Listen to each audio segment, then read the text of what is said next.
Assalamualaikum warahmatullahi wabarakatuh. Salam rahayu, rahayu, rahayu. Teman-teman, jumpa lagi dengan Laran Demak di channel Lancaneru ya teman-teman. Channel yang membahas tentang seni, budaya, tradisi, kehidupan sehari-hari serta wisata ya teman-teman. Di channel ini juga membahas tentang filosofi dan sedikit sejarah Nusantara teman-teman. Terima kasih sudah mendukung channel ini. Mari kita lanjutkan videonya teman-teman. Teman-teman, saat ini saya masih di Palembang teman-teman. Tepatnya di perbatasan antara Palembang dengan Jambi di Kecamatan Banyuasin teman-teman. Di video kali ini saya ingin membahas tentang Ken Arok ya teman-teman. Kalau kita benar-benar memperhatikan lontar-lontar kuno ya teman-teman, yang menjadi rujukan sejarah bangsa kita ya, sejarah Nusantara teman-teman, itu banyak sekali dikisahkan bahwa raja-raja di tanah Jawa itu merupakan keturunan dewata atau orang-orang yang dekat dengan dewa teman-teman. Dan itu kalau diperhatikan itu kayak semacam ini teman-teman, terlalu fantastis gitu ya teman-teman. Jadi mungkin sulit untuk dipercaya teman-teman.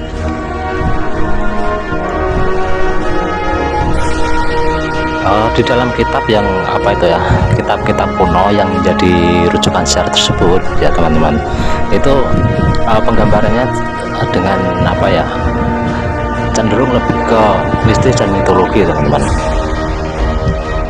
Teman-teman, di Nusantara kita ini ada beberapa kitab kuno yang menjadi rujukan penulisan sejarah teman-teman. Salah satunya adalah kitab Pararaton ya teman-teman, dan juga kitab Kertagama yang ditulis oleh Empu Taktular ya, waktu di akhir zaman Majapahit, yang merupakan saksi nyata atau kunci dari keberhasilan Majapahit atau kejayaan Majapahit waktu itu teman-teman.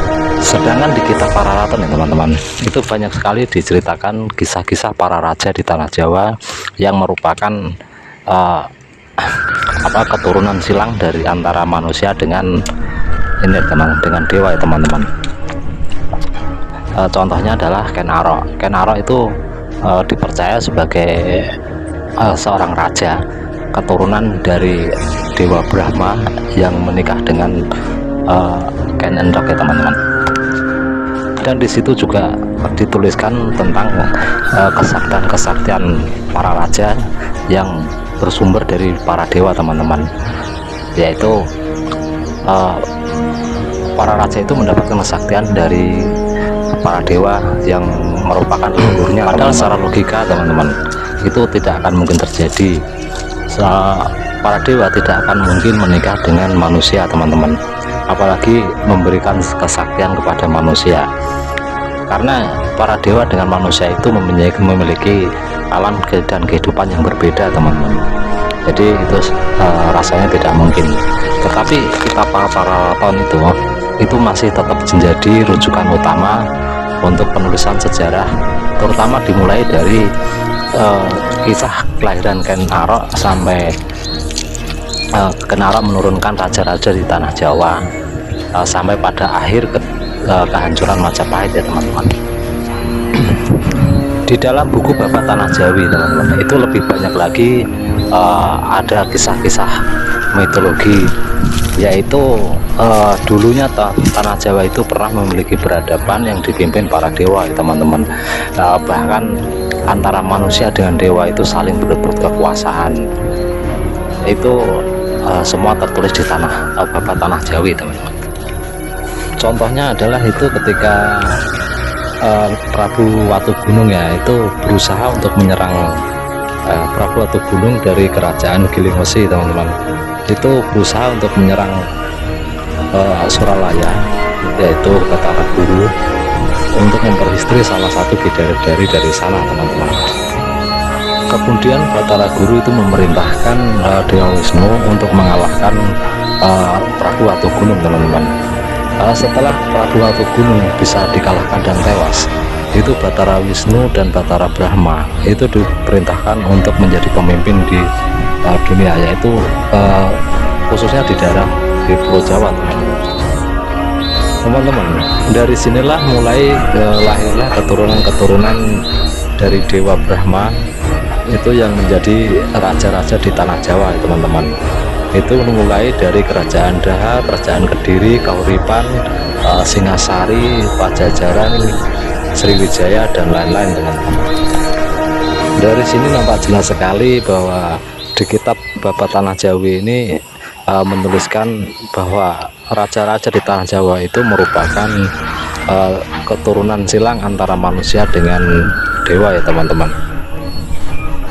Begitu juga dengan di kitab Pararaton, dan juga ada satu kitab lagi yaitu Babat Diponegoro ya, teman-teman. Itu adalah kitab-kitab yang menjadi rujukan sejarah di Nusantara, teman-teman. Teman-teman, di dalam kitab Babat Diponegoro, teman-teman, itu ada satu kisah yaitu tentang Jakatarop ya. Jakatarop yang menjalin hubungan atau menikah dengan Dewi Nawang Wulan ya, teman-teman, yaitu bidadari yang turun dari kayangan. Teman-teman, bidadari itu adalah makhluk suralaya atau makhluk apa itu ya, surgawi, teman-teman. Dan makhluk-makhluk ini ketika dia turun ke bumi dan menetap di bumi itu dia seringkali disebut Sang Hyang ya, teman-teman. Seperti juga Sang Hyang Ismoyo, Sang Hyang Baruna, yaitu Dewi Nawang Wulan itu sendiri, teman-teman. Bahkan masih ada lagi kayak semacam seperti Sabda Palon, itu juga makhluk dari surgawi yang turun ke bumi kemudian menjadi Sang Hyang di Pulau Jawa, teman-teman. Teman-teman, mengenai Sang Hyang, teman-teman bisa lihat videonya di channel Lancanero juga, teman-teman, mengenai 9 Sang Hyang penguasa Pulau Jawa, teman-teman. Teman-teman, di dalam kitab Pararaton itu dijelaskan bahwa metode penjelasan sejarah dengan apa itu cara mistis, fantastis, dan mitologi itu disesuaikan dengan pola pikir masyarakat pada waktu itu ya, teman-teman. Karena dengan dibalut unsur mitologi, filosofi, dan mistis, teman-teman, itu mempunyai daya tarik sendiri tentang kisah sejarah yang akan disampaikan kepada anak keturunannya, teman-teman.